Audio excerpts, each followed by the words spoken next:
से नमस्कार बच्चों, मोस्ट वेलकम इन विद्यापीठ। आप सबका हार्दिक स्वागत है। और जो हमारा टॉपिक चल रहा है गमन संचलन के अंदर पेशी की हम बात कर रहे हैं।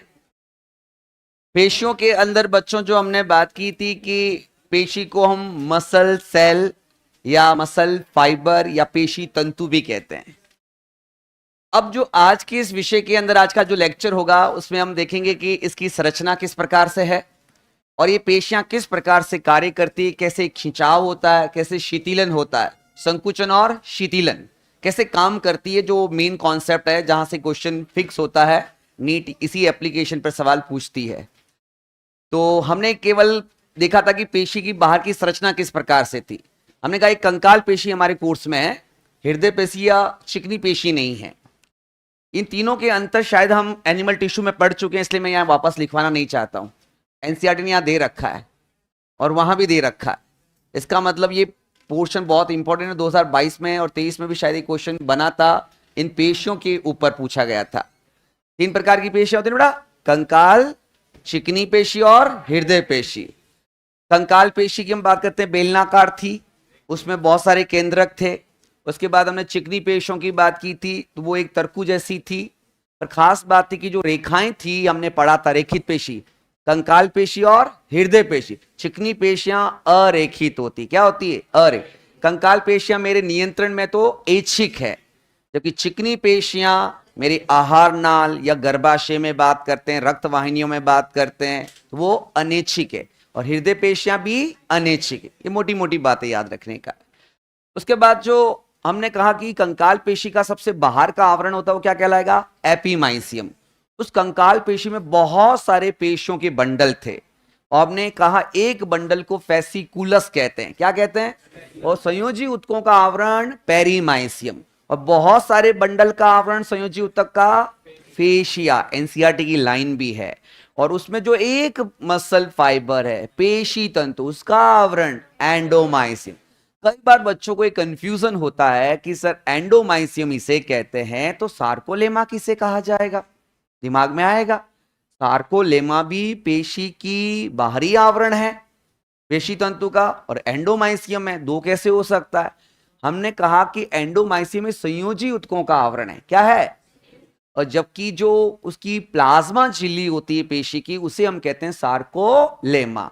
तो आज हम इस गाड़ी को आगे बढ़ाते हैं कि बड़े से छोटा क्रम, जो अभी मणिपुर से शुरू हुआ था सीक्वेंस वाला क्वेश्चन, मेरा पसंदीदा सवाल यहां भी बनेगा, सही क्रम में जमाइए। तो सबसे बड़ी चीज क्या होगी? कंकाल पेशी। क्या होगी? उसी से हम शुरुआत करेंगे। तो आज के इस लेक्चर के अंदर जो हम बात करेंगे पेशी की संरचना और क्रियाविधि। पेशी संरचना व क्रियाविधि।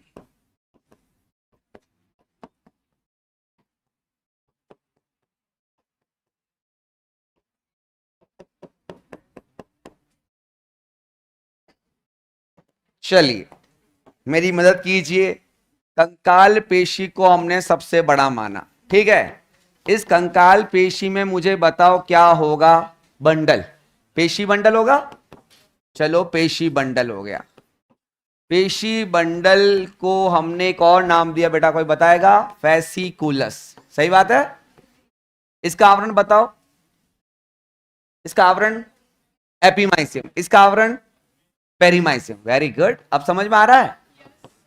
अब इस पेशी बंडल के अंदर में क्या थी बताओ? पेशी तंतु। क्या था? और इसे हमने अंग्रेजी में भी कहा था, यही मसल सेल है और यही मसल फाइबर है। कोई दिक्कत? इसका आवरण क्या कहलाता है? एंडोमाइसियम। अब क्लियर हो गया कॉन्सेप्ट। इसका आवरण एपी, इसका अब पेशी तंतु के अंदर हम बात करते हैं, पेशी तंतुक होंगे। क्या होंगे बच्चों? पेशी तंतु को अंग्रेजी में कहा जाएगा मसल फाइब्रिल। क्या कहा जाएगा? और एनसीईआरटी ने कहा या बच्चों इसे मायोफिलामेंट कहा जाता है। क्या कहा जाता है? ये कुछ नहीं, एक्टिन और मायोसिन ही है। क्या है? एक्टिन और। तो अब मुझे बताओ बड़े से छोटा का क्रम आया। सबसे छोटी चीज क्या है? फिर फिर सही क्रम में जमाइए। लिखिए, बिल्कुल बिल्कुल सही है। इस सेल के अंदर कुछ नहीं है। ये एक पेशी हम आगे बनाएंगे संरचना, ऐसी दिख रही है। इसमें ये एक्टिन और मायोसिन ऐसी लाइन है, एक दूसरे के समानांतर होती है, लंबवत रूप में होती है, उसी को हम कहते हैं पेशी तंतुक। कनेक्टेड जनरली एक पिक्चर बनाएंगे तो ज्यादा क्लियर होगा, एकांतरित कहना सही होगा।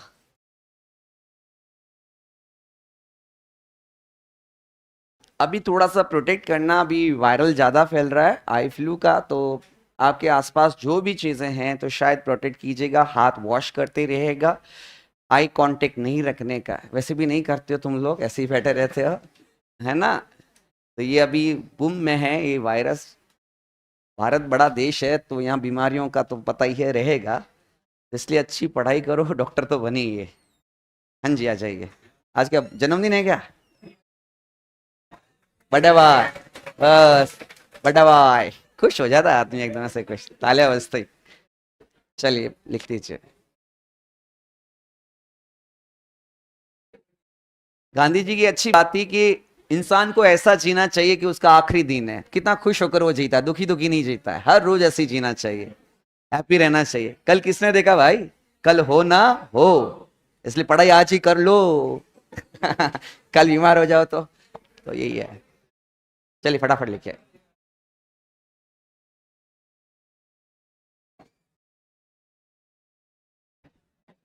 छोटा नहीं होता पहला पेज, पता नहीं, इसको भी मेरे को देखना पड़ेगा।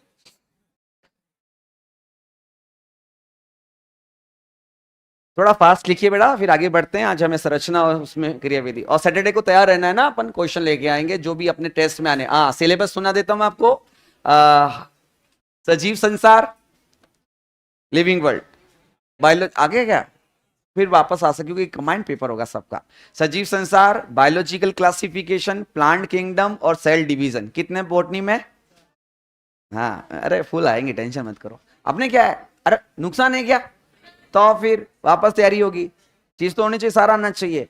सजीव संसार, बायोलॉजिकल क्लासिफिकेशन, प्लांट किंगडम और सेल डिवीजन।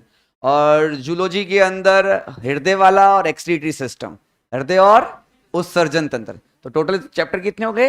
6। ठीक है, तैयार रहिए, अगस्त में है ना, आराम से हो जाएगा। 6 टॉपिक, हृदय वाला और उत्सर्जन तंत्र।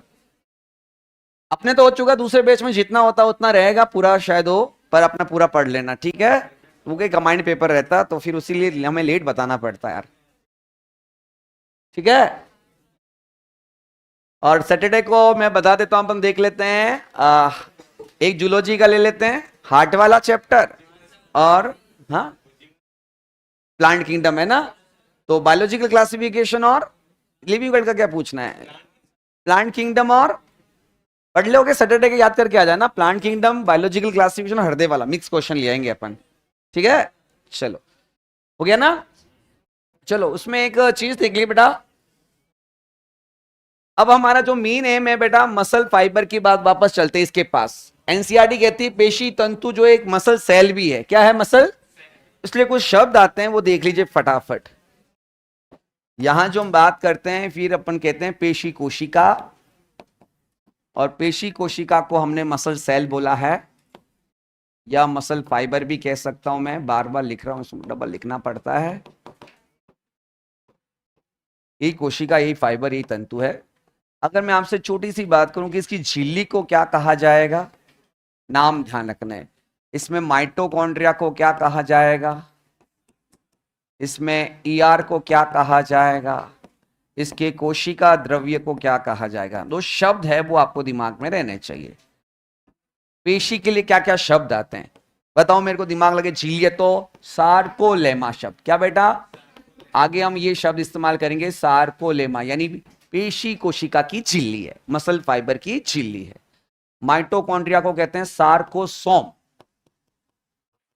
क्या कहते हैं, सार्कोसोम।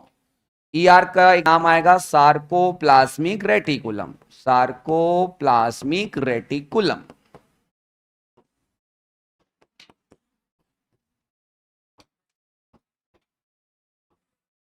और कोशिका द्रव्य को हम कहेंगे सार्कोप्लाज्म।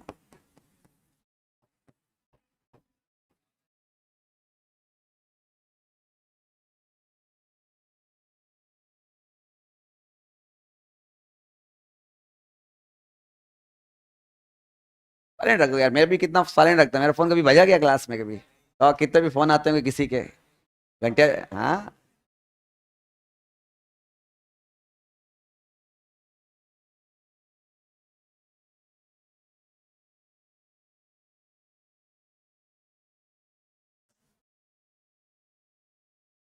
एक कोई ददूरा कहीं यहाँ पास में होगा, कभी अपन लेके आएंगे यार, दिखाएंगे उसको ददूरे के बारे में, है नहीं ना? अभी सीजन है बारिश का, वो मिल सकता है। ये पेशी कोशिका के बारे में है। पेशी कोशिका मसल फाइबर एक ही होता है बेटा, आप समझ में आ गए ना?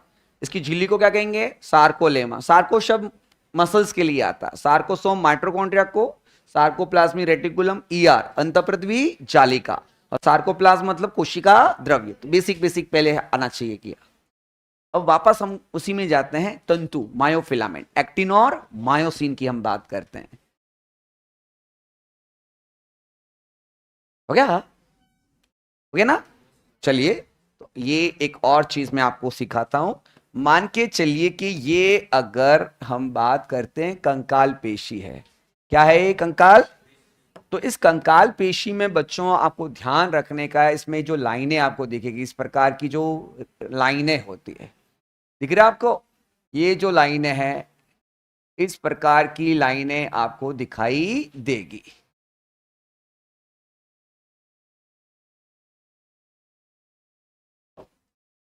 तो थोड़ा अलग कर लेते हैं, समझने के लिए है, कॉन्सेप्ट समझ में आना चाहिए बस, बहुत है, समझ में आ जाएगा बस। अब इसका मतलब आप देख रहे हैं पूरी पेशी है, एक कोशिका मैंने बनाई है, ये मसल फाइबर का है, मतलब ये पेशी तंतु है। क्या है बेटा? ये पेशी। अब इस पेशी तंतु के अंदर आप मुझे बताओ, अगर मैं ये कहता बेटा, क्या होता? सार्को, बोलो बोलो, सार्को लेमा आया। अगर मैं यहां कहता यहां पर इस प्रकार की संरचना होती, इस प्रकार की, तो ईआर को सार्कोप्लाज्मिक। अगर इसमें माइटोकॉन्ड्रिया होता तो उसे क्या कहता? सार्को। और इसमें जो द्रव भरा होता उसको, आया ना आप समझ में? तो ये हम अभी नहीं लिखेंगे, ये तो समझ लिया आपने।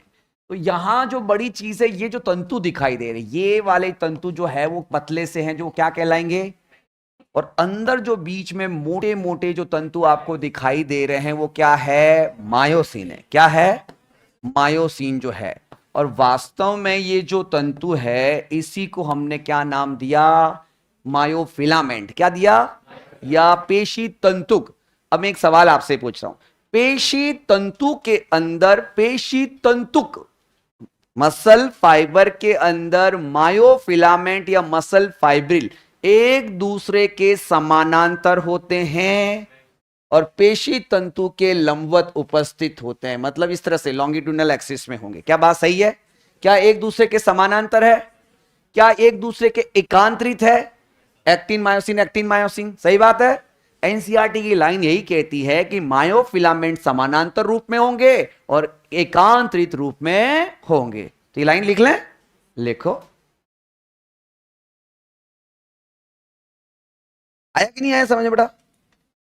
इन दोनों को ही हमने क्या नाम दिया? क्या बेटा? ये मायोफिलामेंट है। क्या है? मायोफिलामेंट, जो रेखाओं के रूप में दिखाई देते हैं।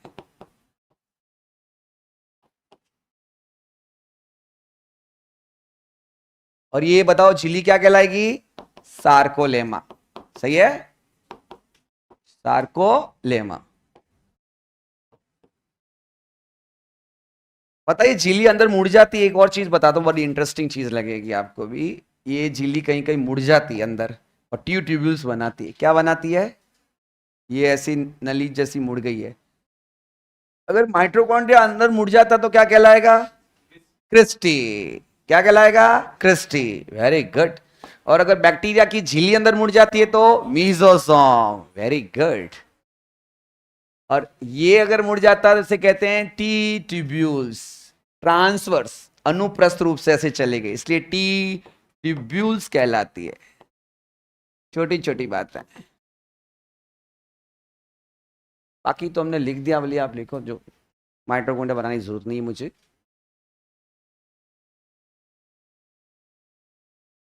डायग्राम समझ में आया ना? इस तरह से अरेंजमेंट रहता, अंदर से अंदर, अंदर से अंदर।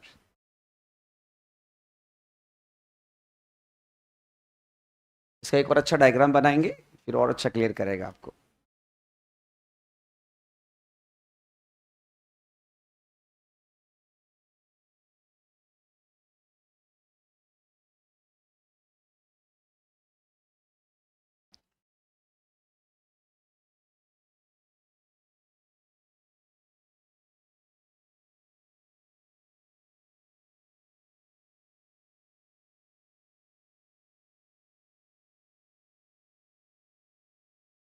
इसमें इनकी संख्या तंतुओं की कुछ होगी कि बहुत सारी होगी? सोच के बताओ, इन तंतुओं की संख्या कुछ होगी कि बहुत सारी होगी? बहुत सारी होगी। कभी कभी आ जाता है कुछ मायोफिलामेंट पेशी तंतु में पाए जाते हैं, कभी आता है अनेक। अनेक होंगे, क्या होंगे? अनेक होंगे। तो बन गया। ये जो नलिका दिख रही है ना, ये इसको कहते हैं ट्यूब्यूल्स। ये सार्कोलेमाई मुड़ जाती है, आता कभी कभी कि मांसपेशी की जो झिल्ली अंदर मुड़कर कौन सी संरचना बनाती है? T tubules. क्या बनाती है? आवेश इसी के सारे अंदर जाएगा, आगे हम सीखेंगे। हाँ, सबसे ज्यादा ये जो चीज रहती है, बिल्कुल। लिखिए बेटा, लिखो, इसमें लिखिए लाइन। पेशी तंतु में, पेशी तंतु में मायोफिलामेंट, पेशी तंतु में मायोफिलामेंट। बेटा मैं इंग्लिश में इसलिए लिखा रहा हूं क्योंकि पेशी तंतु तंतु में कंफ्यूज हो जाओगे तुम लोग। सही बात है ना? कभी कभी होता है तंतु तंतु पता ही नहीं चलता है, थोड़ा अंग्रेजी शब्द याद रखना। पेशी तंतु में मायोफिलामेंट कैसे होंगे बेटा? एक दूसरे के समानांतर व एकांतरित रूप में व्यवस्थित होते हैं। एक दूसरे के समानांतर, एक दूसरे के समानांतर, एक दूसरे के समानांतर व एकांतरित रूप में उपस्थित होते हैं।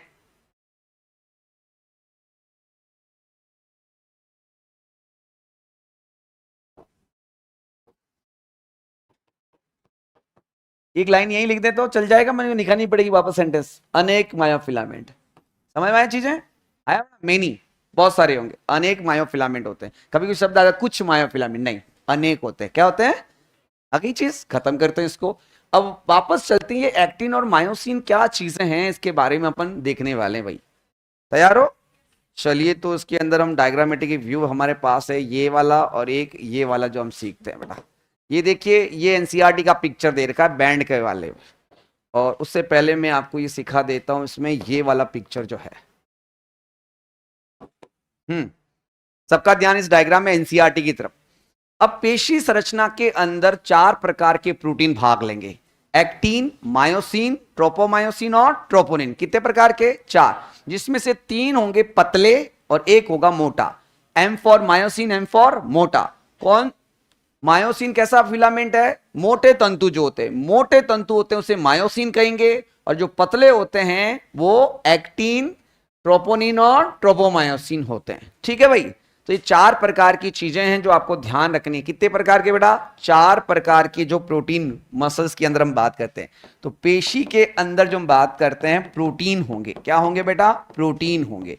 तो पेशी प्रोटीन की अगर हम बात करते हैं 4 प्रकार के होंगे। पहला कौन सा बोला बेटा? एक्टिन। दूसरा बेटा हम बात करते हैं ट्रोपोमायोसिन। और तीसरा बच्चों हम बात करते हैं ट्रोपोनिन। और चौथा हम बात करते हैं मायोसिन। वास्तव में ये फिलामेंट ही है। अगर मैं अपनी भाषा में कहूं कि ये पतले फिलामेंट है, पतले तंतु है। क्या है? पतले तंतुक, मतलब थिन मायोफिलामेंट। इंग्लिश में हम क्या कहेंगे? Thin myofilament. और अगर मैं आपको कहूं ये मायोसिन कैसा है? मोटे तंतुक होते हैं। कैसे तंतुक होते हैं? मोटे, थिक मायोफिलामेंट या मसल फाइब्रिल, दोनों शब्द इसी के लिए आएंगे। चलिए, तो कितने प्रोटीन है? 4, जिसमें से 3, देखो अच्छा सवाल बने, इनमें से कौन सा पेशी प्रोटीन जो है वो पतला नहीं होगा? ऑप्शन भी ये देख लीजिए, मैंने ऐसे लिखे हैं मायोसिन। अब इनकी संरचना किस प्रकार की होगी, वो कैसे दिखते होंगे, कैसे व्यवस्थित होते होंगे, और फिर कैसे खेल खेलते होंगे, ये अगला विषय है हमारा।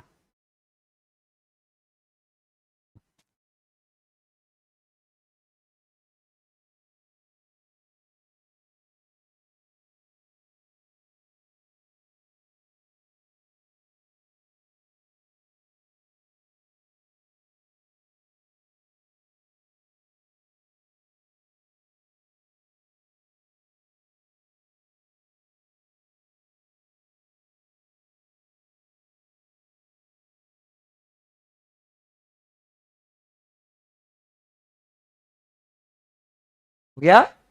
चलिए बेटा, ये लाइन लिख दी आपने, पतले तंतु कौन होते हैं, मोटे तंतु कौन होते हैं। अब डायग्राम में मजा आएगा।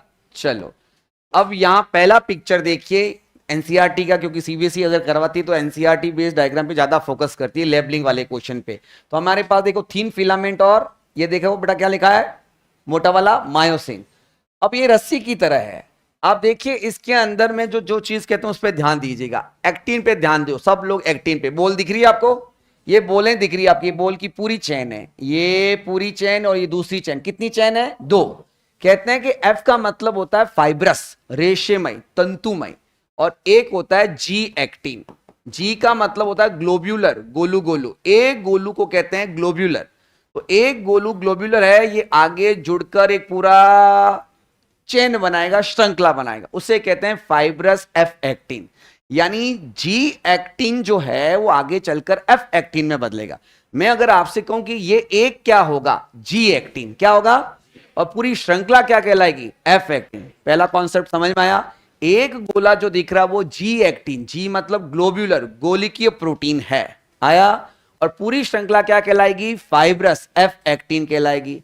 तो अगर मैं आपसे एक छोटा सा सवाल पूछूं, मोनोमर और पॉलीमर, एकलक और बहुलक, तो जी एक्टिन क्या है, एकलक, एफ एक्टिन क्या है, तो जी एक्टिन एकलक मिलकर बहुलक एफ एक्टिन का निर्माण करते हैं। ये कुंडलित रूप में होते हैं, 2 श्रृंखलाओं के रूप में, कुंडलित रूप में होते हैं। क्या बात सही है? अब देखिए एफ एक्टिन की 2 श्रृंखलाएं होंगी और आपस में गुथी भी होगी, कुंडलित होगी, डीएनए की तरह। क्या बात सही है? तो ये चीज समझ लिया आपने, पहला कॉन्सेप्ट। अब यहां इस एफ एक्टिन के साथ कौन सी चीजें साथ साथ जुड़ी हुई, 2 धागे। Very good. तो यहां पर ये रस्सी दिख रही है आपको, इन दोनों चेन के साथ साथ साथ जुड़ी है। वो कौन सा प्रोटीन है जो एक्टिन को अकेला नहीं छोड़ता, उसके साथ साथ चलता रहता है, ट्रोपोमायोसिन। दूसरी इंटरेस्टिंग चीज, क्या ट्रोपोमायोसिन मोटा प्रोटीन है? कैसा है? पतला, जो एक्टिन के साथ रहेगा, पूरी लंबाई के साथ जुड़ा रहेगा। दूसरी चीज सीखी आपने। तीसरी चीज, एक नया प्रोटीन है ट्रोपोनिन। क्या है? और ट्रोपोनिन के अंदर 3 जो आप संरचनाएं देख रहे हैं, आप देख रहे हैं कि कुछ इंटरवल के अंदर ऐसा है, जगह जगह है, एक छोड़कर जैसे अपन जाते हैं कूद कूद के। तो आप देख सकते हैं कि ट्रोपोमायोसिन और एक्टिन के साइड पर हम बात कर सकते हैं 3 के समूह के अंदर कुछ प्रोटीन जो व्यवस्थित होते हैं कुछ इंटरवल में, अंतराल में, इसे कहते हैं ट्रोपोनिन। इसमें 3 साइट होती है बेटा, हम आगे इसको डिटेल से पढ़ेंगे। इस प्रकार ये पूरा ट्रोपोनिन है, इसमें 3 साइट होती है। एक का नाम हम बात कर सकते हैं, ट्रोपोनिन की जो बात करते हैं टीपीसी साइट होती है। क्या होती है बेटा? टीपीसी, टीपीआई, और एक हम बात करते हैं इसके अंदर इनिबिटर हो गया, और एक एक्टिन से जुड़ने के लिए साइट होती है। तो यहां से कौन जुड़ता है? कैल्शियम। एक के साथ जो हम बात करते हैं ट्रोपोमायोसिन जुड़ा रहेगा। कौन जुड़ा रहेगा? और एक इनिबिटरी साइट होती है। देखिए ये ट्रोपोमायोसिन के साथ जुड़ा हुआ है, दिख रहा है? ये ट्रोपोनिन की एक साइड ट्रोपोमायोसिन के साथ जुड़ी हुई, दूसरी एक हम बात करें किसके साथ जुड़ेगी भविष्य में, और एक जो साइड हम बात करते हैं ये रोकेगी। क्या करेगी? रोकेगी। इसे संदमक साइड कहते हैं। क्या कहते हैं? संदमक साइड कहते हैं। ये एक्टिन के साथ जुड़ी, इसको बाइंड कर रही है, मायोसिन को जुड़ने से रोकेगी। बड़ा गजब का पिक्चर एनसीईआरटी ने दिया है। अगर मैं फिर आपस को सही तरीके से बताऊं, बड़ा करके बाद में बताऊंगा, कलर चेंज करके। अब मुझे बताना अपना, ये नीचे वाला किसके साथ जुड़ा हुआ है? पहली बात समझ ली। दूसरा वाला किसके साथ जुड़ा हुआ है? एक्टिन के साथ। किसके साथ जुड़ा है? वास्तव में एक्टिन की साइड को दबा रहा है, उसको बंद कर रहा है, सही है। अगर एक्टिन की साइड को ये रोक देगा तो क्या मायोसिन इसके साथ जुड़ पाएगा? तो वास्तव में इसकी यही साइड जो है एक्टिन के स्थल पर मायोसिन को जुड़ने से क्या करती है? रोकती है। चीज समझ में आई? और दूसरी जो चीज हम बात करते हैं यहां पर जो है, आप देख सकते हैं ये इनिबिटरी वाली है, बात कर सकते। एक हो गया, एक ये हो गया, और एक कैल्शियम के लिए। किसके लिए बेटा? कैल्शियम के। 3 साइट है। क्या है? 3 साइट। मैं और अलग पिक्चर बनाऊंगा, फिलहाल आपको केवल यहां पे 3 चीजें सीखी है, वो मुझे वापस बताओ। जी एक्टिन मिलकर एफ एक्टिन की कितनी श्रृंखलाएं बनाएगा, जो आपस में क्या होगी? कुंडलित। इस एफ एक्टिन के साथ पूरी लंबाई के साथ कौन रहेगा? और अंतराल के साथ ट्रोपोमायोसिन के साथ कौन जुड़ा हुआ है? ट्रोपोनिन जुड़ा होता है। कोई दिक्कत? तो 3 चीजें हो गई।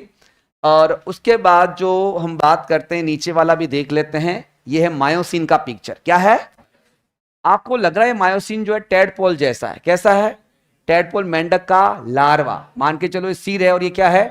क्योंकि मेंढक की पूंछ नहीं होती है, पर मेंढक के लार्वा की क्या होती है? पूंछ। तो वास्तव में ये मेंढक के लार्वा का सिर है और ये क्या है? पूंछ। कहा जाता है कि कौन सा प्रोटीन टेडपोल के जैसा दिखाई देता है? मायोसिन। कौन? मायोसिन में दो इकाइयां और मैं बताता हूं आपको। कहते हैं सिर जो होता है भारी होता है। क्या होता है? भारी। तो यहां हैवी मीरोमायोसिन, यानी यहां पे एक शब्द देखिए, पीछे देखा, मीरोमायोसिन एक इकाई है। क्या है? मीरोमायोसिन से मिलकर ही ये बहुलक बनता है। यहां पर हल्की मीरोमायोसिन यानी कम भार वाली होगी कि ज्यादा भार वाली? सोच के बताओ। हेड है ज्यादा वाली, पूंछ वाला हल्का होता है, जिसे कहते हैं लाइट मीरोमायोसिन।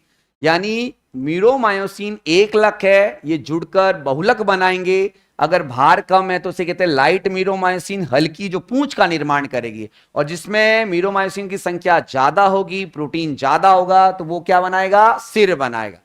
हेड और टेल के बीच में थोड़ी सी झुकी हुई भुजा होती, बच्चों एंगल बनाती, एनसीईआरटी कहती कोण बनाती, उसे कहते हैं क्रॉस आर्म। क्या कहते हैं? क्रॉस आर्म कहते हैं। अब एक इंटरेस्टिंग चीज है जो मुझे लगता है कि नीट का लेबलिंग वाला सवाल बेस्ट है। एक तो लेबलिंग का मुझे अच्छा लगता है एक्स वाई जेड, तो जो गोलू गोलू दिखेंगे वो क्या होंगे? और जो वो रस्सी के रूप में वो, और जो जगह जगह होंगे, ये याद रखने का। अब यहां पर देखिए मैं तरीका बताता हूं। दो साइट है यहां पर सिर के अंदर, एक है एटीपी के जुड़ने के लिए और एक है एक्टिन के जुड़ने के लिए। किसके जुड़ने के लिए? एक्टिन के। ये आपको दिख रहा है ना एक्टिन, ये इसी जगह मायोसिन का सिर जोड़ता है। ये मायोसिन जो है वो ऐसे जुड़ता है। पर मुझे बताओ, इस मायोसिन को जुड़ने से ट्रोपोनिन की साइड रोक रही है क्या? हाँ। अगर ये हट जाएगी तो फिर कौन जुड़ेगा? इसका सिर जुड़ेगा। तो ये एक्टिन बाइंडिंग साइड ऊपर की तरफ है और एटीपी वाली नीचे की तरफ। हमेशा ये बच्चों को पूछा जाता है, बच्चे कंफ्यूज हो जाते हैं एटीपी और एक्टिन में। अब मुझे बताओ अंग्रेजी का कमाल, ACAT पहले कौन आता है? कभी भूल भी जाओ ना, ऑप्शन दे रखा हो एक्स वाई को पहचानिए, तो ऊपर वाला AC, नीचे वाला, तो ऊपर कौन है? एक्टिन के जुड़ने के लिए स्थान, यहां पर एक्टिन जुड़ेगा और नीचे क्या है? ATP। अब यहां पर एक एंजाइम मिलता है बेटा, एटीपीज। कौन सा होता है? अब दो चीजें मैं बोल रहा हूं, एटीपी सिंथेज और एटीपीज। क्या दोनों में अंतर बता सकते हो? एटीपी सिंथेज तो क्या बनाएगा? एटीपी। और एटीपीज क्या करेगा? उसको तोड़ेगा। एनसीईआरटी कहती है कि एटीपी जल की उपस्थिति में जल अवगठित हो जाती है और ऊर्जा मुक्त करती है। क्या मुक्त करती है? और यही ऊर्जा इस मायोसिन के सिर के साथ किसको जुड़वाएगी? एक्टिन को। इसी को कहते हैं कॉन्ट्रैक्शन, मांसपेशी में संकुचन। तो संकुचन के लिए क्या चाहिए? ऊर्जा। ऊर्जा कहां से मिलेगी? सिर से। कौन सा एंजाइम होता है? यही एटीपीज किसको तोड़ेगा? एटीपी को तोड़कर एडीपी बनाएगा और क्या मुक्त होगी? ऊर्जा। तो ये ध्यान रखना, तीन चीजें इसके सिर में है, actin binding site, ATP binding site और कौन सा एंजाइम? ये मायोसिन के सिर में तीन गजब की चीजें होगी। और एक्स वाई वाला सवाल आ गया समझ में? गलत नहीं करोगे, भूल भी जाओ तो पहले ACAT, पहले कौन आएगा? AC, फिर AT। तो ये कॉन्सेप्ट ध्यान रखना है। अब कुछ लिखे अपन अपने अंदाज में। चलो आ गया। चलो, तो ये डायग्राम है, हम एनसीईआरटी का मैं बनाऊं क्या? मेरे को ही बनाने का।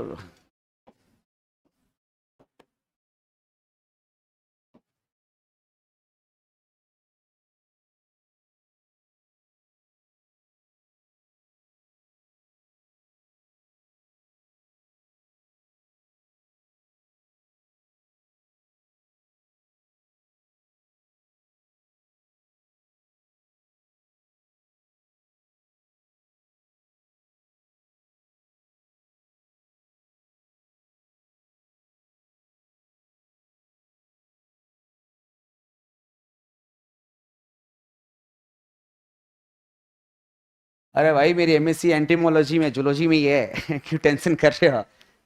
मेरे रिसर्च पेपर भी पब्लिश हो चुके बेटा, कभी नाम से सर्च करना नेट पे, सुरेंद्र मकवाना लिखना या मकवाना सर कुछ भी लिख देना, फिश पे करना, फिश का नाम लिख देना कुछ, क्लेरियास बैट्रिकस, या टॉक्सिसिटी इंडस्ट्री के अंदर फिश टॉक्सिसिटी भी लिख सकते हो। ठीक है, गुलाब सागर वगैरह, फिश पर कई रिसर्च पेपर है इस पे, फिश पर। ठीक है, रिसर्च पेपर लिख देना, आ जाएगा, खुल जाएंगे बहुत सारे।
क्या बेटा? F actin. और ये कौन है गुलाबी वाली बेटा? ट्रोपोमायोसिन। और ये जो है बेटा वो क्या कहलाएंगे? ट्रोपोनिन। क्या कहलाएंगे? ट्रोपोनिन।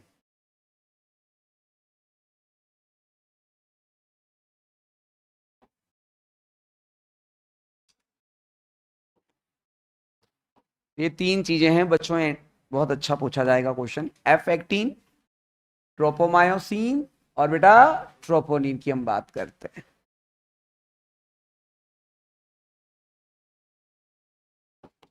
फिर एक एक पर हम बात कर लेते हैं।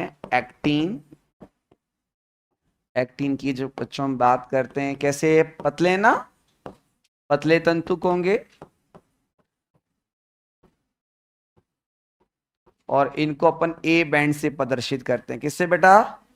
ए बैंड से। क्या आई बैंड से? सोच के बताओ। आई बैंड से, क्योंकि आई का मतलब क्या होता है? आइसोट्रॉपिक। आइसोट्रॉपिक मतलब समदेशिक। समदेशिक और विषमदेशिक दो आएंगे।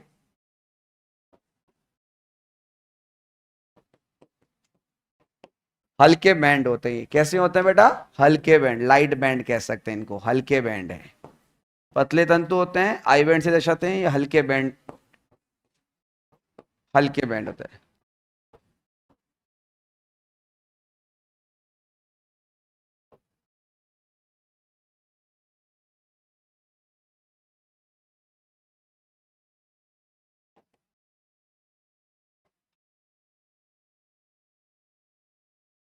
जी एक्टिन क्या होता है बेटा? जी एक्टिन मुझे बताओ। मोनोमर, इंग्लिश में लिख दूं मोनोमर पॉलीमर? हिंदी में लिखो एक लख बहुलक? हिंदी में चलो एक लख मोनोमर। और आगे चलकर ये बनाते हैं एफ एक्टिन। एफ एक्टिन जिसे क्या कहते हैं बेटा? बहुलक। क्या बनाते हैं? बहुलक बनाते हैं।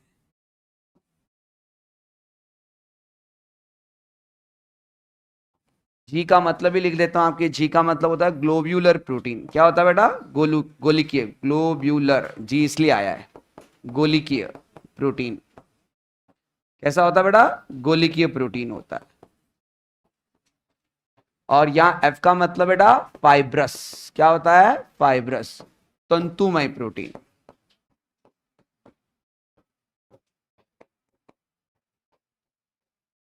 चलो,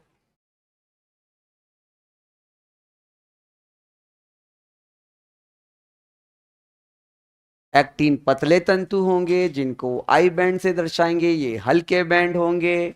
जी एक्टिन एकलक होता है, ये बहुलक के तौर पर एफ एक्टिन बनाता है, फाइब्रस प्रोटीन बनाता है। ठीक है, इसकी दो श्रृंखलाएं होगी जो आपस में क्या होगी, कुंडलित होगी।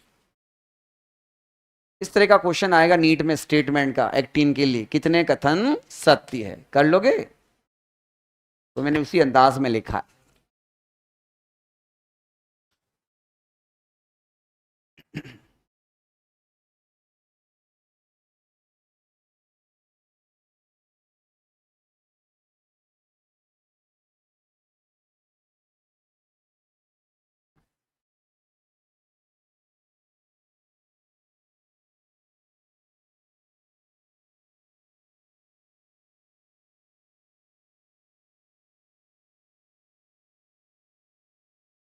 हाँ जी, समदेशी का मतलब होता है आइसोट्रोपिक, एक जैसे पतले रूप में दिखाई देना है। और दूसरा होता है ए एन आइसोट्रोपिक, जो थोड़े मोटे होंगे, विषम देशी को उनको बोला है। एक जैसी रूप में है, पतले रूप के अंदर है। और विषम देशी को हम बात करते हैं, मोटे होते हैं और क्रॉस ब्रिज होते हैं, इसलिए विषम कहेंगे उनको, क्योंकि उनपे एक क्रॉस ब्रिज बन जाता है, कुछ हुक जैसी संरचनाएं होती है, इस वजह से उन्हें विषम कहा गया। ठीक है, उभार रहते हैं उनके ऊपर। एक्टिन पे ऐसे कोई उभार नहीं मिलते हैं, इसलिए इनको हम समदेशिक कहते हैं, आइसोट्रोपिक कहते हैं, आई बैंड। तो मैंने इंग्लिश में इसलिए लिखा, आई का मतलब होता है आइसोट्रोपिक, और हिंदी में भी याद रखना, दोनों ही शब्द यूज करने पड़ेंगे आप लोगों के लिए ना। क्योंकि आई क्यों कहते हैं, समदेशिक लिखते तो पता नहीं चलता। आई का मतलब आइसोट्रोपिक, एक जैसे समान रूप वाले, पतले हैं। ठीक है, इसलिए हल्के दिखाई जाते हैं, ये हल्के बैंड होते हैं। कैसे होते हैं, हल्के। तो क्या पेशी तंतु में हल्के और गहरे दोनों बैंड पाए जाएंगे? हाँ, हल्के वाले एक्टिन है और गहरे वाले मायोसिन है। और ज्यादा क्लियर होगा पिक्चर जैसे जैसे हम आगे बढ़ेंगे। लिख लिया बेटा? तो एक लाइन लास्ट लिख दीजिए मेरी इसमें, एफ एक्टिन के कितने कितने होंगे बेटा श्रृंखलाएं? दो। लिख दीजिए नेक्स्ट लाइन, एफ एक्टिन की दो श्रृंखलाएं आपस में कुंडलित होती है। एफ एक्टिन की दोनों श्रृंखलाएं कितनी बेटा? दो श्रृंखलाएं। एफ एक्टिन की दो श्रृंखलाएं आपस में कुंडलित होती है। एफ एक्टिन की दो श्रृंखलाएं आपस में कुंडलित होती है, हेलिकली कॉइल्ड। एफ एक्टिन की दो श्रृंखलाएं आपस में कुंडलित होती है। ये लाइन पहले लिख देना, एफ एक्टिन की दो श्रृंखलाएं आपस में क्या होगी बेटा? कुंडलित होगी। इसकी कितनी श्रृंखलाएं होगी? दो श्रृंखला होगी, और कैसी होगी? कुंडलित होगी, हेलिकली। ये जो चीज है, दो श्रृंखलाएं होगी और कैसी होगी? कुंडलित। कोई दिक्कत? चित्र में जो दिख रहा है बेटा बस आया। अब अगली लाइन मुझे बताओ, ट्रोपोमायोसिन। बताओ एफ एक्टिन पर पूरी लंबाई के साथ कौन सा प्रोटीन रहेगा? ये दूसरी इंपॉर्टेंट लाइन है, एनसीईआरटी छप के आएगी बेटा, ये ध्यान रखना। पेपर प्योर एनसीईआरटी की लाइन है, सीबीएसई तो प्योर एनसीईआरटी फॉलो करता है। लिखिए नेक्स्ट, एफ एक्टिन की पूरी लंबाई पर, एफ एक्टिन की पूरी लंबाई पर, एफ एक्टिन की पूरी लंबाई पर ट्रोपोमायोसिन प्रोटीन उपस्थित होता है। एफ एक्टिन की पूरी लंबाई पर ट्रोपोमायोसिन प्रोटीन उपस्थित होता है। एफ एक्टिन की पूरी लंबाई पर ट्रोपोमायोसिन प्रोटीन उपस्थित होता है। ट्रोपोमायोसिन प्रोटीन उपस्थित होता है। अब तीसरी चीज बेटा, ट्रोपोनिन क्या लगातार सतत रूप से ट्रोपोमायोसिन पर होगा? नहीं, एनसीईआरटी कहती है कुछ अंतराल पर ट्रोपोमायोसिन पर क्या होगा? ट्रोपोनिन उपस्थित रहेगा। लिखिए लिखिए, कुछ अंतराल पर, कुछ अंतराल पर, कुछ अंतराल पर ट्रोपोमायोसिन की सतह पर, कुछ अंतराल पर ट्रोपोमायोसिन की सतह पर ट्रोपोनिन प्रोटीन उपस्थित होता है। कुछ अंतराल पर ट्रोपोमायोसिन की सतह पर, हिंदी में लिख देना, ट्रोपोमायोसिन की सतह पर क्या होगा बेटा? ट्रोपोनिन प्रोटीन उपस्थित होता है। कुछ अंतराल पर ट्रोपोमायोसिन की सतह पर कौन होगा? ट्रोपोनिन उपस्थित होता है। समझ में आ गई चीजें? चलिए उसके बाद बच्चों ट्रोपोनिन की 3 साइटें हम आगे डिस्कस करेंगे, या समझ में आएगा नहीं किससे क्या जुड़ी होती है। और अगला जो हमारा टॉपिक है वो कौन है? मायोसिन। कौन है बेटा? मायोसिन की हम बात कर लेते हैं। तैयार हो बेटा? चलिए।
बताओ ऊपर किसके लिए चुनने पड़ा? एटीपी के, एक्टिन?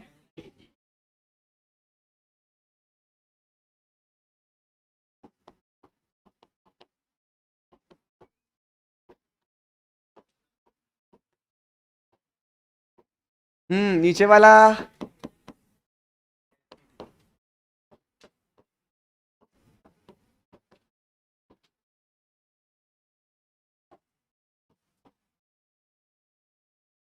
अब ये देखिए डायग्राम मीरोमायोसिन का, और मिलकर बनाते हैं मायोसिन। वही चीज है, शीर्ष भाग, क्रॉस भुजा और पूंछ भाग, 3 भाग है। हेड के अंदर 2 साइट है बेटा, ऊपर वाली एक्टिन से जुड़ने वाले, नीचे क्या बेटा? एटीपी। और इन्हीं के अंदर शीर्ष में कौन होता है एंजाइम? एटीपेज। और ये किससे बनी होती है? Heavy Miro myosin. क्रॉस भुजा शीर्ष और छोटी भुजा के साथ एक कोण बनाती है, देखो एक झुकाव है, थोड़ा सा एंगल बन रहा है, एनसीईआरटी कहती है। और ये जो पूंछ वाला भाग किसका बना होगा? हल्की मीरो मायोसिन।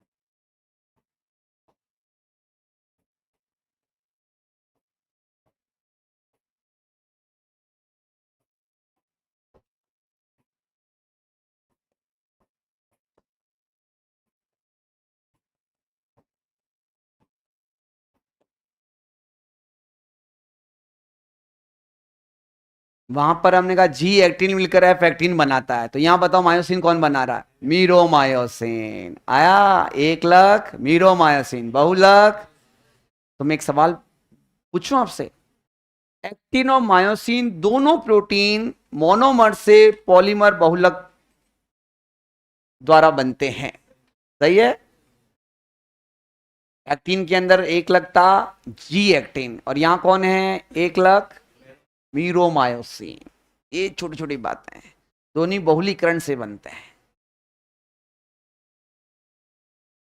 यहां शीर्ष भाग में तीन चीजें होगी, एक्टिन के जुड़ने का स्थान, एटीपी के जुड़ने का स्थान, और एटीपी को तोड़ने वाला एंजाइम एटीपेज शीर्ष भाग में पाए जाते हैं।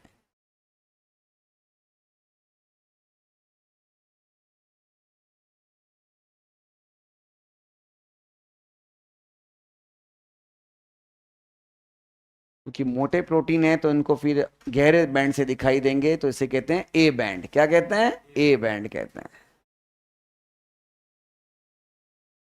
आ रहा दिमाग में, समझ में आ रहा है एक्टिन मायोसिन की संरचना ये?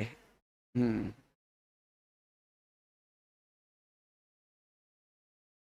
चित्र दिमाग में आना चाहिए सेट, बस।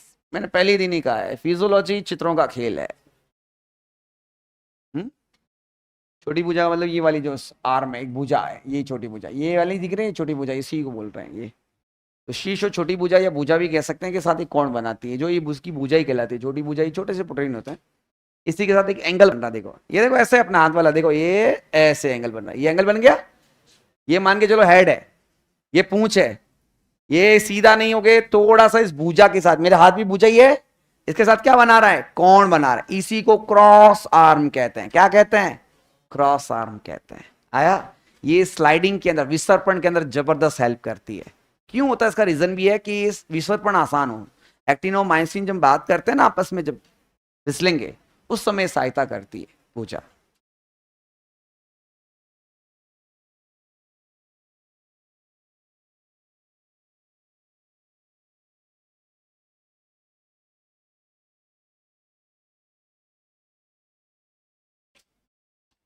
हो गया बेटा? दूसरी इंटरेस्टिंग चीज लिख लेते हैं, इसको हम बात करते हैं। जो मायोसिन है वो मायोसिन कैसे दिखाई देंगे? गहरे बैंड, और जिसे कहते हैं ए बैंड का आई बैंड, ए बैंड। लिख दीजिए लाइन मायोसिन के लिए। बोलू मैं? बोलू? चित्र बन गया तो मैं बोलता हूं। लिखिए, मायोसिन, मायोसिन को गहरे, गहरे बैंड, मायोसिन को गहरे बैंड, मायोसिन को गहरे बैंड ए बैंड, ब्रैकेट में लिखना एन आइसोट्रोपिक, एन आइसोट्रोपिक समदेशिक के विषमदेशिक से दर्शाते हैं। मायोसिन को गहरे बैंड, मायोसिन क्योंकि मोटे होते हैं ना, मोटे होते हैं इसलिए इसको गहरे band A band anisotropic विषमदेशिक बैंड से दर्शाते हैं। एक्टिन को आई बैंड से दर्शाते हैं क्योंकि एक्टिन पतले तंतु होते हैं। क्या बात सही है? हल्के दिखाई देंगे। मायोसिन गहरे बैंड के रूप में दिखाई देते हैं ए बैंड के रूप में, क्योंकि ये मोटे होते हैं। कथन कारण हो जाएगा। चलिए, चलिए बेसिक चीजें आप लोगों ने पढ़ ली है, और उस चीज को मैं आगे बढ़ाता हूं। और अब हम बात करते हैं इसकी संरचना, जो अंदर वाले अल्ट्रा स्ट्रक्चर है, जिसे हम इलेक्ट्रॉन माइक्रोस्कोप से देखेंगे। किससे देखेंगे? और चलिए एनसीईआरटी का पिक्चर आपके सामने रखते हैं। ये वाला एनसीईआरटी का पिक्चर है, ये A band I band muscles का। इसमें कुछ ज्यादा सही नहीं दिख रहा, मैं बना लूं क्या? है ना? साफ नहीं दिख रहा शायद, है ना? अच्छा, इसमें कोई दिक्कत बेटा मायोसिन में? क्लियर है? आ जाओ। यहां हम एक और पिक्चर बना रहे हैं।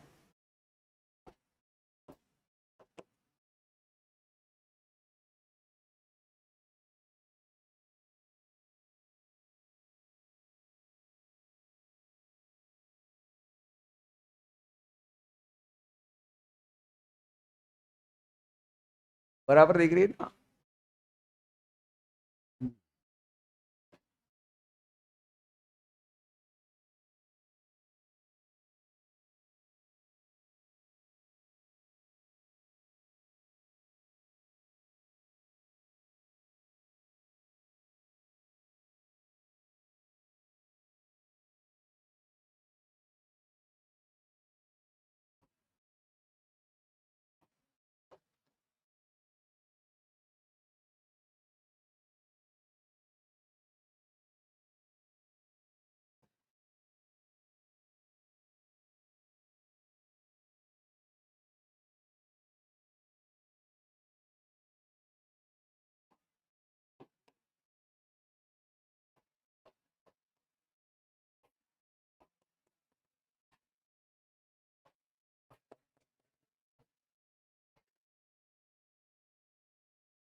एक बार समझ लें क्या? ना, एक बार समझेंगे फिर बनाना अच्छा रहेगा। ना, ये डायग्राम क्लियर है तो आप समझिए 2024 का एक खूबसूरत सवाल आप कर सकते हो। सबका ध्यान, 1 मिनट लगे बस, समझने में टाइम कम लगता, लिखने में लगता है यार समय। हमने एक्टिन पढ़ लिया, मायोसिन पढ़ लिया, ट्रोपोमायोसिन पढ़ लिया, ट्रोपोनिन पढ़ लिया। अब ये अल्ट्रा स्ट्रक्चर है कि हमने एक सबसे पहले वो बेलनाकार संरचना बनाई थी, हमने केवल लाइनें बनाई थी, उसको एक्सप्लेन नहीं किया था। समझ ली कि ये वही लाइनें हैं, एक्टिन और किस तरह से व्यवस्थित होती है वो हम पढ़ने वाले हैं। तो आप देखिए एक टुकड़ा बनाया, पेशियों के अंदर ये व्यवस्था ऐसे पेशियां जुड़ी रहती है। हम केवल एक हिस्से को उठाकर पढ़ना चाह रहे हैं ताकि हम चीज को समझ सकें कि इस तरह से पेशियां रहती है और काम करती है। आया समझ में?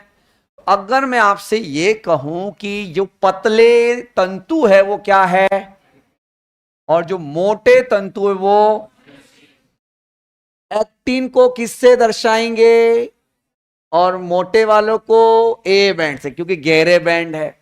अब एक इंटरेस्टिंग चीज सुनना मेरी बात बेटा, इस एक्टिन की हम बात करते हैं आई बैंड से ही दर्शाएंगे। किस बैंड से दर्शाएंगे? ये इतना सा आई बैंड है, और ये मोटे वाले को क्या कहेंगे? A band.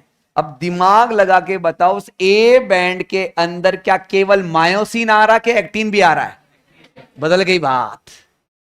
स्टेटमेंट सुनना, अभी तो हमने कहा एक्टिन को किस बैंड से दर्शाते हैं? आई से। मायोसिन को, मैं 2 लाइनें बोल रहा हूं, आप स्पष्टीकरण करना। एक्टिन पतले तंतु है, अतः हल्के बैंड आई बैंड से दर्शाते हैं। मायोसिन मोटे तंतु है, गहरे बैंड ए से दर्शाते हैं। सही है? अब मेरी लाइन सुनना, इसमें एक्टिन आया बेटा, आई बैंड आ रहा बेटा, क्या है बेटा इसके अंदर? यानी आई बैंड में केवल एक्टिन आएगा। दूसरी लाइन है, आई बैंड में केवल एक्टिन आएगा, जबकि ए बैंड में मायोसिन के अलावा एक्टिन भी आएगा। क्या बात भी सही है? आया? गजब का स्टेटमेंट है, एक भाषा वाला क्वेश्चन। जब बच्चा कंफ्यूज होता है, चित्र ज्यादा समझाता है इस चीज को। मैंने वहां लिखवा ही नहीं लाइन ये, क्योंकि आप समझ ही नहीं पाते, रटना पड़ता। अब इस समय ना, ए बैंड में केवल मायोसिन शामिल है क्या, केवल एक्टिन है क्या, कि दोनों हो सकते हैं? दोनों से। जबकि आई बैंड में केवल, क्योंकि पीला वाला भाग नहीं आ रहा, पीला वाला भाग, कोई गलत तो नहीं करेगा? पक्का? बहुत अच्छा सवाल। अब दूसरी चीज है कि ये जेड लाइन क्या है? एनसीईआरटी कहती है कि एक प्रत्याश रेखा जो आई बैंड को 2 हिस्सों में बांट देती है। ये पूरा आई बैंड था, मेरे हाथ देखो अंगुली, कोई दिक्कत? इस पूरे आई बैंड को 2 हिस्सों में बांटने वाली प्रत्याश रेखा जेड लाइन का उसे मेम्ब्रेन भी कहते हैं। आया बेटा? तो ये ध्यान रखना, यहां भी वो सेम लाइन है। ठीक है? अब एक दूसरी चीज, 2 जेड के बीच की जो दूरी है उसको हमने क्या नाम दिया? और ये पेशी संकुचन की क्या है? अगर इस चीज को मैं ऐसे कर दूं तो क्या होगी? पेशी संकुचित, और ये वापस क्या हो गई? शिथिलिन। तो वास्तव में पेशियां संकुचित होगी, उसकी जानकारी कौन दे रहा है? तो सार्कोमियर 2 जेड लाइन के बीच में क्या है? दूरी। मछलियों में जिग जैग होती है, मछलियों के अंदर जेड लाइन सीधी नहीं होकर कैसी होगी? जिग जैग होगी, टेढ़ी मेढ़ी होगी। आया? दूसरी बात, इसका एक फॉर्मूला मैंने लिखा है, अगर आपको समझ में आया हो तो। ए बैंड है, पूरा आई बैंड के आधा आई बैंड, आधा आई बैंड, और इधर भी मैंने चित्र भी ऐसे ही बनाया ताकि आपको कोई दिक्कत नहीं है। इसका formula I/2 plus A plus I by, कोई दिक्कत? एक और इंटरेस्टिंग चीज सुनिए, जवाब आप देंगे। मायोसिन या मोटे तंतु का वो केंद्रीय भाग, मोटे तंतु पीले वाले मायोसिन का वो केंद्रीय भाग जो एक्टिन से घिरा नहीं है, एक्टिन से अतिव्यापित नहीं है, उस क्षेत्र को क्या कहा जाता है? हर साल नीट में एक अच्छा सवाल आता है। एच जॉन का मतलब हैंसन जॉन है साइंटिस्ट के नाम पर। मायोसिन का वो केंद्रीय भाग जो एक्टिन से घिरा नहीं, वो क्या कहलाएगा? और एच जॉन के बीच में पतली सी रेखा क्या कहलाएगी? माइसेलर लाइन बोलते हैं। कोई दिक्कत? अब मैं एक और आपसे सवाल पूछने वाला हूं, मैंने वहां लिखा नहीं। एक्टिन का एक सिरा जेड लाइन से जुड़ा होता है, दूसरा सिरा मुक्त होता है, हाँ या ना? अरे बोलो बेटा। एक्टिन का एक सिरा किस रेखा से जुड़ा है? और दूसरा सिरा क्या है? मायोसिन के दोनों सिरे मुक्त होते हैं, उन पर क्रॉस ब्रिज होते हैं, इसलिए तो विषम देशिक कहा था। आया कि नहीं आया? बस चित्र बनाओ, मैकेनिज्म को बाद में समझेंगे। इसलिए एनसीईआरटी के चित्र सही नहीं रहा, इसमें आता नहीं समझ में। ठीक है, ले आए।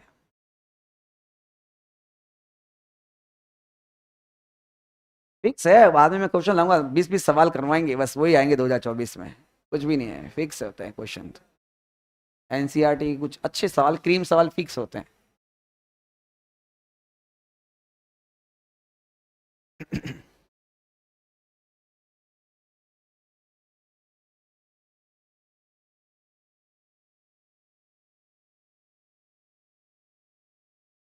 11 अगस्त को एक पिक्चर लग रही है, बताओ कौन सी पिक्चर लग रही है? गदर। तो उसका अभी अपन बात करते हैं, उसी पिक्चर से सनी पाजी की बात करेंगे। मैकेनिज्म उसी पर है, क्या है?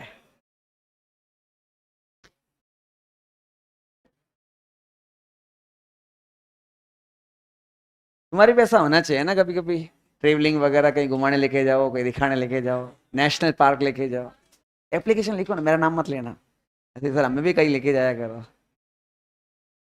लिखो भाई।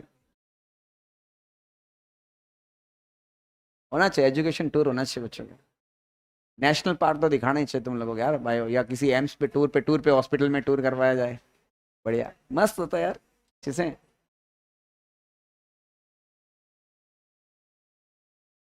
सीखने को मिलता है यार।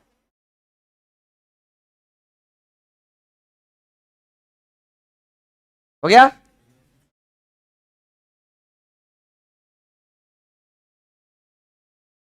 एम लाइन दिख रही है बीच में है ना? पहले कम दिखता था ये।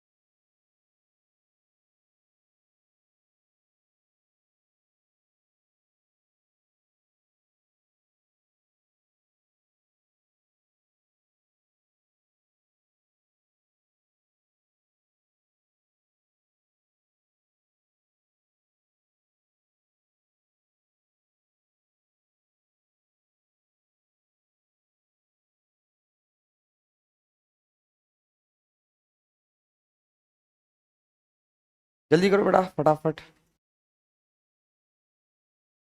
सब गजब नोट्स बना था, चमका के कलरफुल कलरफुल आराम से ऐसा। अरे लिखने भी है, ड्राइंग करने लग जाता तो सब कलरफुल बना रहे, सब मस्त आराम से। एक बार और समझेंगे, फिर मैकेनिज्म को साथ साथ समझेंगे। हो गया बेटा? आ जाओ, फिर से सुने एक बार। पतले तंतु को क्या कहेंगे? एक्टिन। एक्टिन का एक सिरा किससे जुड़ा? दूसरा सिरा मुक्त होगा। किस बैंड से दर्शाएंगे? आई बैंड से। आई बैंड में कौन शामिल? केवल एक्टिन। एक्टिन को दर्शाएंगे किससे? आई बैंड से। आई बैंड में शामिल कौन है? केवल के मायोसिन भी? आ जाओ। मोटे तंतु को, मोटे तंतुओं को किस बैंड से? पर ए बैंड के अंदर मायोसिन भी शामिल, और देखो मायोसिन को ए बैंड से दर्शाते हैं, बात क्या है?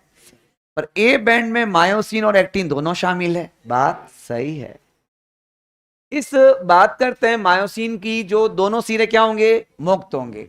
अब देखिए यहां पर आई बैंड को बांटने वाली प्रत्यास्थ रेखा, दो जड़ के बीच की दूरी पेशी संकुचन की इकाई कहलाती है।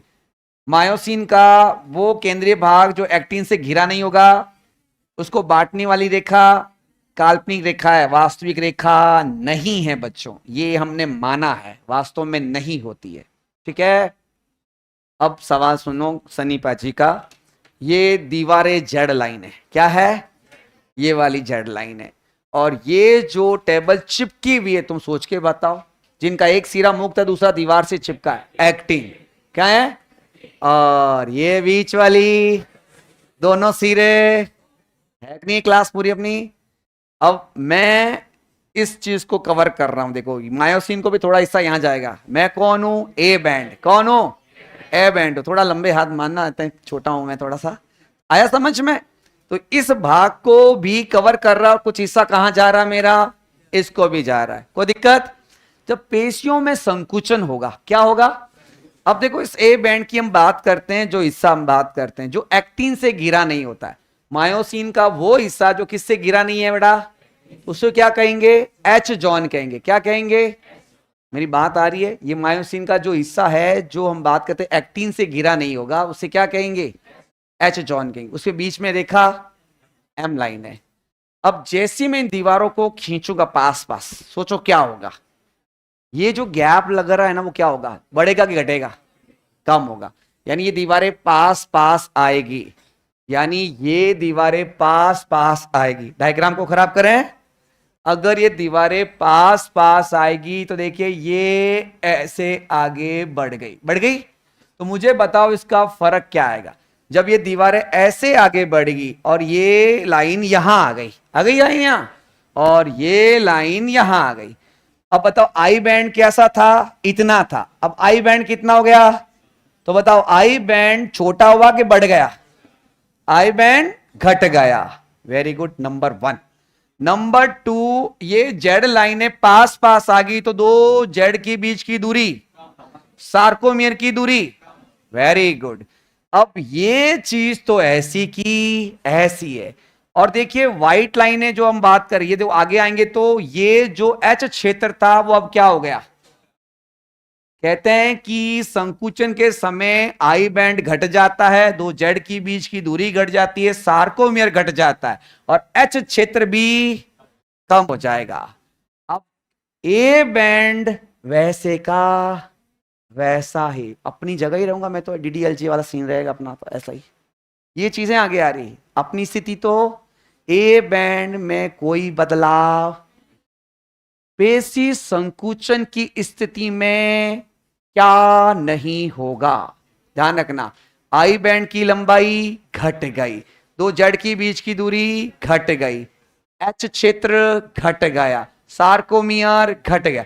ए बैंड की लंबाई, क्या इन टेबलों की लंबाई पे फर्क पड़ेगा? सोचो, बैंड की लंबाई में चेंज होता बेटा, एक्टिन और मायोसिन की लंबाई में कभी बदलाव। अगर टेबल 2 मीटर की है तो 2 मीटर की ही रहेगी, बैंड में बदलाव आता है तो एक्टिन और मायोसिन तंतुओं की लंबाई परिवर्तित होगी। गलत। एक्टिन और मायोसिन तंतुओं की लंबाई बदलेगी क्या? बैंड की लंबाई में परिवर्तन होगा। यस। किस बैंड की लंबाई में परिवर्तन नहीं होगा? ए बैंड की लंबाई में। किस में परिवर्तन नहीं होगा? ए बैंड ऐसा का ऐसा बीच में था, बदला कौन? आई। ए बैंड क्या रहेगा?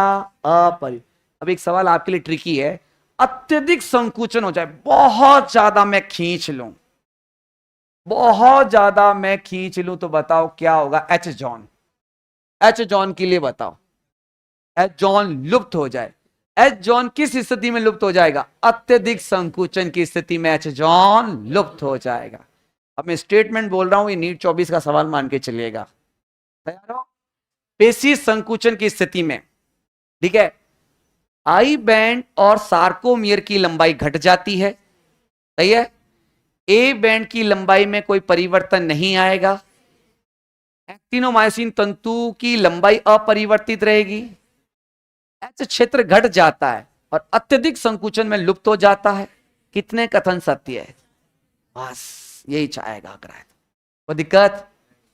बहुत बढ़िया, आ गया, खत्म होगी मैकेनिज्म, यही सवाल है। बाकी दूसरा अंदाज पढ़ेंगे अब एनसीईआरटी का। इजी है ना? अरे बोलो, चलो तो फिर आगे इसके बारे में लिख लो फटाफट, 2 लाइनर लिखो उसमें, फटाफट लिखिए। आप लिखो फटाफट।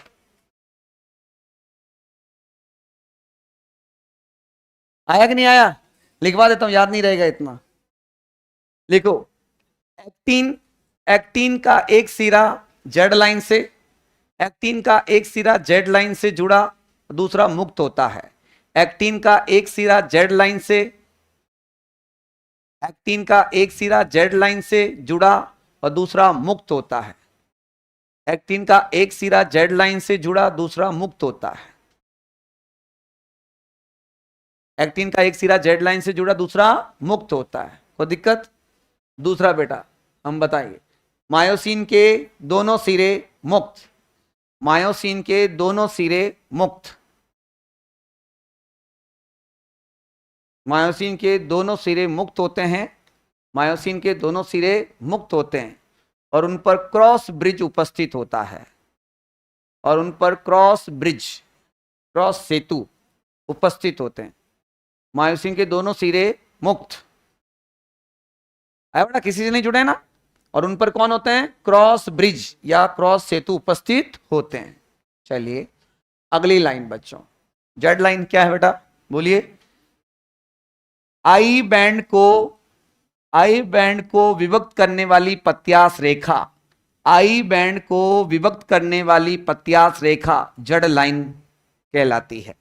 आई बैंड को विभक्त करने वाली पत्यास रेखा, इलास्टिक फाइबर एनसीईआरटी लिखती है। आई बैंड को विभक्त करने वाली पत्यास रेखा जेड लाइन कहलाती है।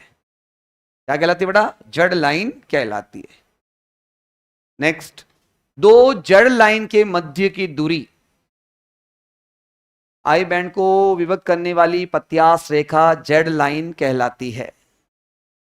दो जेड लाइन के मध्य की दूरी, नेक्स्ट लाइन, दो जेड लाइन के मध्य की दूरी सार्कोमियर। क्या बेटा? सार्कोमियर मैंने लिख दिया वैसे, पेशी संकुचन की इकाई होती है। स्टार पॉइंट लगा ना, अच्छा सवाल है। तो दो जेड लाइन के मध्य की दूरी सार्कोमियर, जो पेशी संकुचन की क्या होती है? इकाई होती है। पेशी संकुचन की इकाई होती है। दो जेड लाइन के बीच की दूरी सार्कोमियर, जो पेशी संकुचन की इकाई होती है। अगली लाइन बच्चों, एच जॉन के नाम बताओ, परिभाषा मैं तो भूल गया, बताओ भाई क्या होता है एच जॉन? एक्टिन के बीच का क्षेत्र के मायोसिन के बीच का क्षेत्र। एनसीईआरटी ने लिखा मोटे तंतु के केंद्रीय भाग, जो पतले तंतुओं से घिरा नहीं होता। हम भी वही अंदाज लिखते हैं। लिखो मोटे तंतु, मोटे तंतु ब्रैकेट में लिखना मायोसिन, मोटे तंतु ब्रैकेट में मायोसिन का केंद्रीय भाग, मोटे तंतु ब्रैकेट में मायोसिन का केंद्रीय भाग, जो पतले तंतु, मोटे तंतु मायोसिन का केंद्रीय भाग, जो पतले तंतु ब्रैकेट में एक्टिन, जो पतले तंतु ब्रैकेट में एक्टिन से अति व्यापित नहीं होता। मोटे तंतु मायोसिन का केंद्रीय भाग, जो पतले तंतु एक्टिन से अति व्यापित नहीं होता, एच जॉन कहलाता है। एच क्षेत्र, हैंसेन, एच जॉन कहलाता है। एच जॉन कहलाता है। आया बेटा? और इनके इसके मध्य एम लाइन होती है। इसके मध्य एम लाइन होती है। इसके मध्य एम लाइन होती है। इसके मध्य क्या होगी बेटा? M line. आ गया? अब तुम बताना मुझे, आई बैंड में कौन शामिल? केवल ए बैंड में स्टार पॉइंट के साथ लाइन, मैंने वहां नहीं लिखवाया था। आई बैंड में केवल आई बैंड में केवल एक्टिन शामिल। आई बैंड में केवल याद रखना, ये हमें है ना। आई बैंड में केवल एक्टिन शामिल, जबकि ए बैंड में एक्टिन और मायोसिन दोनों शामिल। गलती तो होगी नहीं, सारे स्टेट में लिखा दूंगा, क्या नीट पूछेगा आपसे। जबकि ए बैंड में एक्टिन और मायोसिन दोनों शामिल।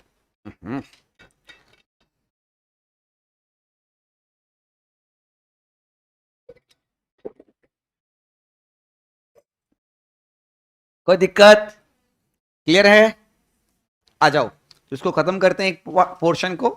अगला पोर्शन जो हमारा है संकुचन का। क्या बेटा? संकुचन। हाथों हाथ लिखा दूंगा इस सवाल ही में, जिसमें मुझे अच्छा लगता है जो। बोलो। हाँ हाँ, बट दिखती तो है, हमको दिखती है। हाँ तो आज लिख लेते हैं ना, याद कर लिया तुम लोगों ने। पेशी संकुचन के समय, मैकेनिज्म तो पढ़ा ही नहीं, पर ये सवाल याद हो गया ना। हम्म, लिख देना नीट 24 के लिए है ना, नीट वाला सवाल, ये मेरा फेवरेट है। मैं पेपर सेटर होता यही देता। बताओ भाई क्या घटेगा क्या नहीं, आई बैंड की लंबाई बताओ। दूसरा बताओ, दो जेड के बीच की दूरी मतलब सार्कोमियर, सार्कोमियर की लंबाई बोलो क्या होगा।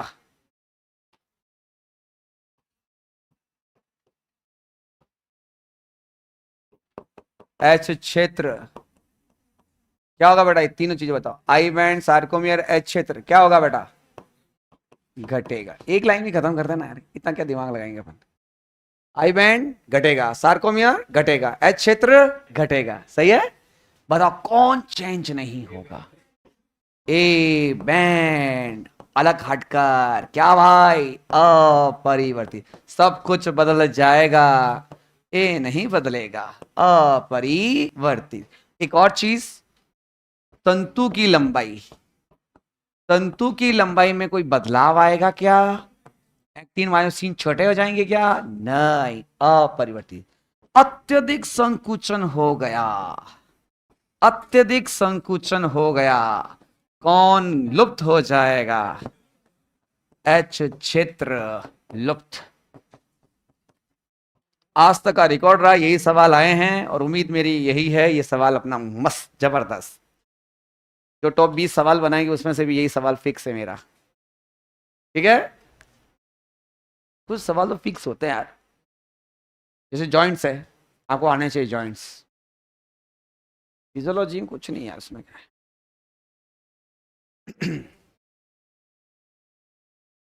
कोई दिक्कत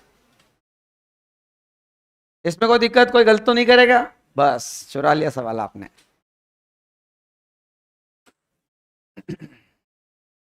चलिए अब अगला जो पोर्शन एनसीईआरटी का लेते हैं वो है पेशी संकुचन की कार्यविधि, sliding filament theory, Huxley and Huxley, बाप बेटे दोनों ने दी थी। H E Huxley, A F Huxley,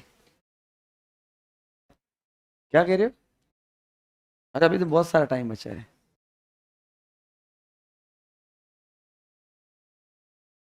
कुछ तो होगा यार, समय अपना कीमती है। कल ये चैप्टर खत्म हो जाएगा अपना, है ना। कल क्या बचा, बीमारियां बचेगी, फिर ये मस्कुल है ना, लाल पेशी और श्वेत पेशी में अंतर बचेगा, कुछ एक्स्ट्रा चीजों में लिखवा लूंगा ना। दो सवाल है, एक पेशी से आएगा, कंकाल से आएगा, कभी कभी 3 सवाल आ जाए, बस इससे ज्यादा नहीं पूछेगा आपसे।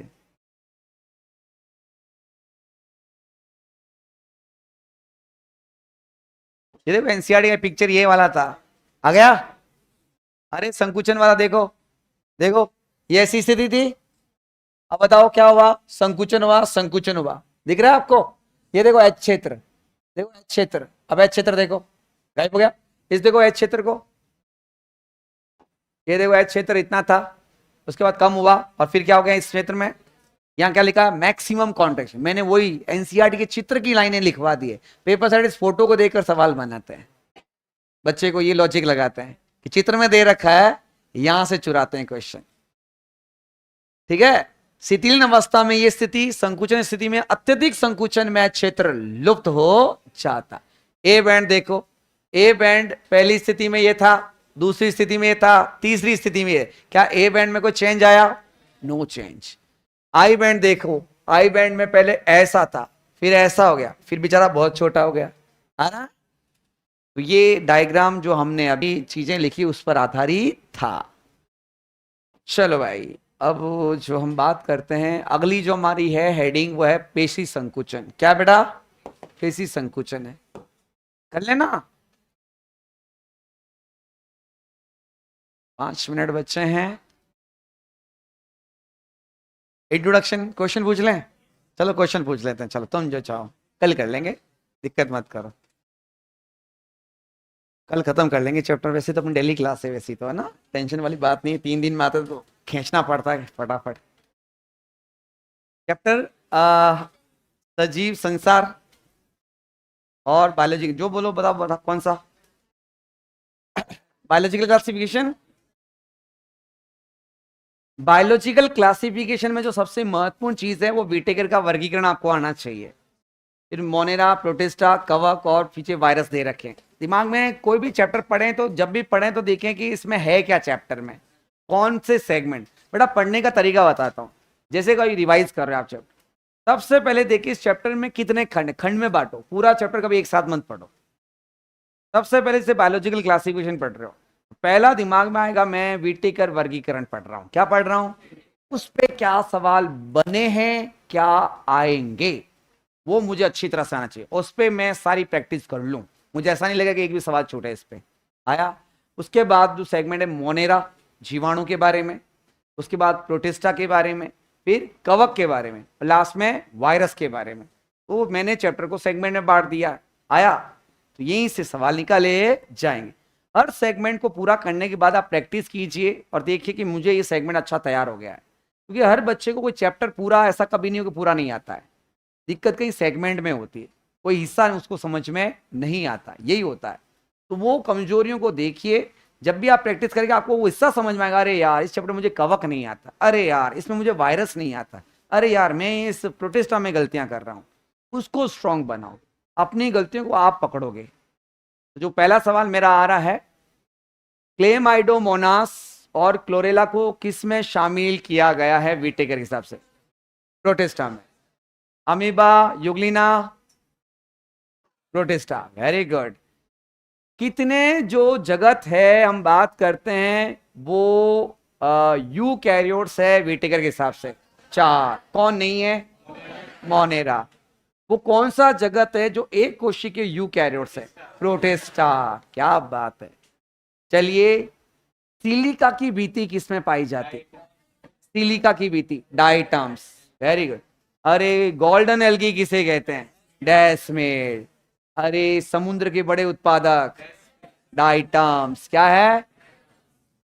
डाइटम्स की जो भीति होती है वो कणिकामय होती है और नष्ट हो जाती है और फिर डाइटमी मर्दा बनाती है। नष्ट नहीं होती है। Very good. कौन समुद्र में लाल तरंगे उत्पन्न करता है? गोनियोलैक्स। अब्बास। किसका सदस्य है? डाइनोफ्लैजिलेट्स का। इस हम बात करते हैं सदस्य के अंदर 2 कशाभिका होती है, एक छोटी एक बड़ी। युग्लिना। कौन मर्तोपजीवी है प्रोटिस्टा में? अपंग कवक। अपंग। दूसरे मुझे बताओ अफ्रीकन निंद्रा रोग किससे होगा? अफ्रीकन निंद्रा रोग। अरे सबको याद होना चाहिए यार।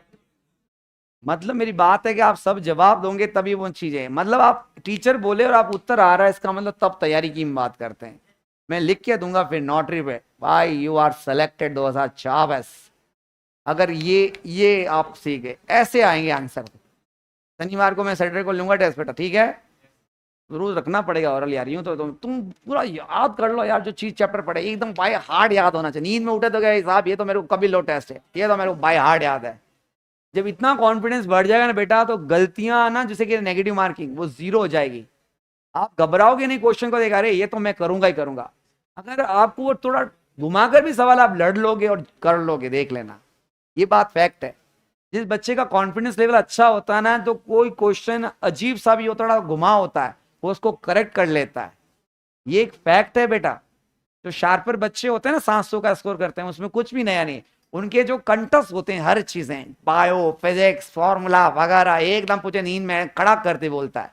इसलिए उनको वो लेवल बहुत हाई होता है कॉन्फिडेंस का, और वो तब जाके 700 का स्कोर खड़ा करते हैं। आप कर सकते हो, करोगे ना? ठीक है, तो ज्यादा नहीं लेते हैं आपका समय, समय हो चुका है। ठीक है, ऑल द बेस्ट बच्चों।